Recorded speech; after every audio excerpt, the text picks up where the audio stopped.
بسم اللہ الرحمن الرحیم۔ شروع کرتی ہوں اللہ کے ببرکت نام سے جو بہت ہی مہربان نہایت رحم فرمانے والے ہیں۔ السلام علیکم ورحمۃ اللہ وبرکاتہ۔ ایک ایسے صحابی جو بالکل کالے رنگ کے تھے، لوگ ان سے نفرت کرتے تھے، غیر مسلم تھے، نبی کریم صلی اللہ علیہ وآلہ وسلم کے پاس آئے۔ ایک ایسی قوم سے تعلق تھا جس کی وجہ سے وہ اسلام لانے سے ڈر رہے تھے۔ جب وہ لوگوں سے رشتہ مانگتے تھے تو لوگ کیوں انکار کر دیتے تھے۔ نبی کریم صلی اللہ علیہ وسلم نے اس کا نکاح کس خوبصورت لڑکی سے کروایا۔ ایسی کیا بات ہوئی تھی کہ اس صحابی نے اس لڑکی کو چھوڑ کر جنگ میں شرکت کی، اور ایسا کون سا کام سر انجام دیا جس کی وجہ سے وہ حوروں کے دلہا بنے۔ حوروں نے اس کا شاندار استقبال کیا۔ یہ مکمل واقعات جاننے کے لیے میرے پیارے بہن بھائیوں ویڈیو کو اینڈ تک ضرور دیکھیے گا۔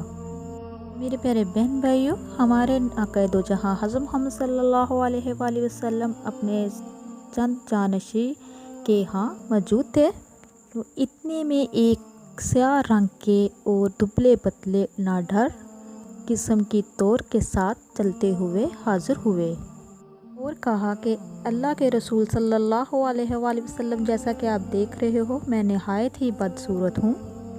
لوگ مجھے دیکھ کر نفرت سے منہ پھیر لیتے ہیں۔ کیا مجھ جیسا بھی کوئی بدصورت آدمی جنت میں داخل ہو سکے گا؟ نبی کریم صلی اللہ علیہ وآلہ وسلم نے ان پر لطف انداز ہو کر نظر ڈالی اور فرمایا کہ اس ذات کی قسم جس کے قبضہ قدرت میں میری جان ہے، تمہیں تمہاری بدصورت سیاہ رنگت جنت میں داخل ہونے سے ہرگز نہیں روکے گی، لیکن شرط یہ ہے کہ اللہ تبارک تعالیٰ سے ڈرو اور میری رسالت پر ایمان لاؤ۔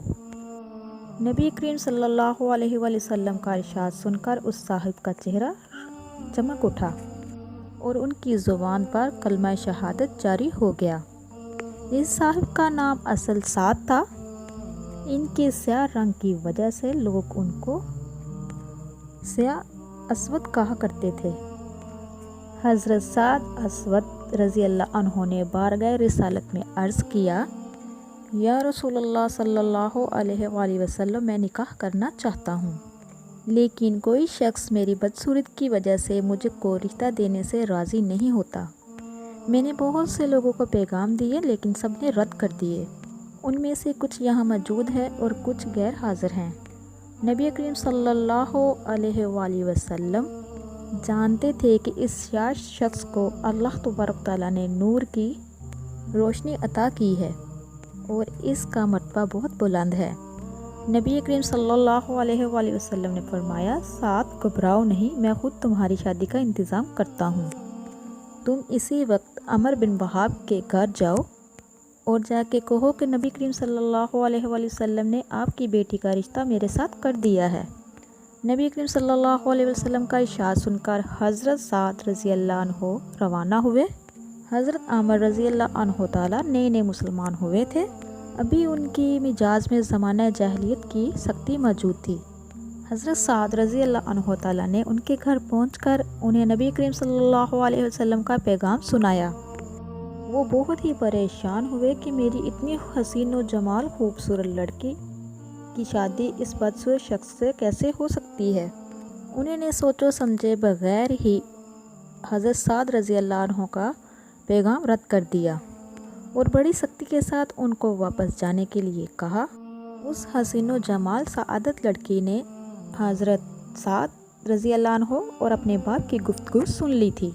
جو ہی حضرت سعد رضی اللہ عنہ جانے لگے، وہ لڑکی لپک کر دروازے پہ آئی اور آواز دی کہ اللہ کے بندے واپس آؤ، اگر واقعی رسول اللہ صلی اللہ علیہ وآلہ وسلم نے تمہیں بھیجا ہے تو میں باخوشی تمہارے ساتھ شادی کے لیے تیار ہوں۔ جس بات سے اللہ اور اس کا رسول صلی اللہ علیہ وآلہ وسلم سے راضی ہیں، میں بھی اس پر راضی ہوں۔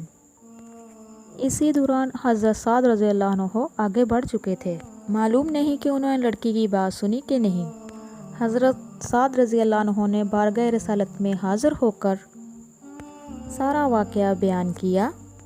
ادھر ان کے جانے کے بعد اس نیک لڑکی نے اپنے والد سے کہا، ابا کے قبل اس کے کہ اللہ آپ کو رسوا کرے، آپ اپنی نجات کی کوشش کیجئے، آپ نے بڑا غضب کیا کہ رسول اللہ صلی اللہ علیہ وسلم کے فرمان کی پرواہ نہ کی، نبی کریم صلی اللہ علیہ وسلم کے قاصد کے ساتھ برا سلوک کیا۔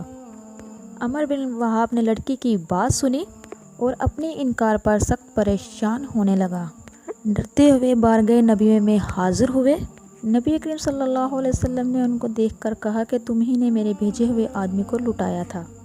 تو عمر بن وہاب نے کہا کہ یا رسول اللہ صلی اللہ علیہ وسلم، بے شک میں نے ان کو واپس لٹایا، لیکن یہ غلطی جلدی میں ہوئی، میں اس شخص سے واقف نہ تھا، اس لیے اس کی بات کا اعتبار نہ کیا، خدا کے لیے مجھے معاف فرما دیجئے، مجھے اپنی لڑکی کی شادی اس شخص سے منظور ہے۔ نبی کریم صلی اللہ علیہ وآلہ وسلم نے ان کا رشتہ قبول فرمایا اور حضرت سعد سے مخاطب ہو کر فرمایا کہ صاحب، میں نے تمہارا نکاح بنت عامر سے 400 درہم مقرر کر دیا ہے، اب تم اپنی بیوی کے پاس جاؤ اور اسے لے کے آؤ۔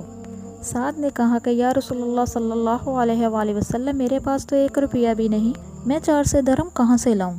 تو نبی کریم صلی اللہ علیہ وآلہ وسلم نے فرمایا اچھا، گھبرانے کی کوئی ضرورت نہیں، حضرت علی، حضرت عثمان اور عبد الرحمن کے پاس جاؤ، ان کو کہے کہ تمہیں 200 درہم دے، پھر تیرے پاس 600 درہم ہو جائیں گے، 400 درہم مہر ادا ہو جائے گا، 200 سے اپنا کوئی کام کر لینا۔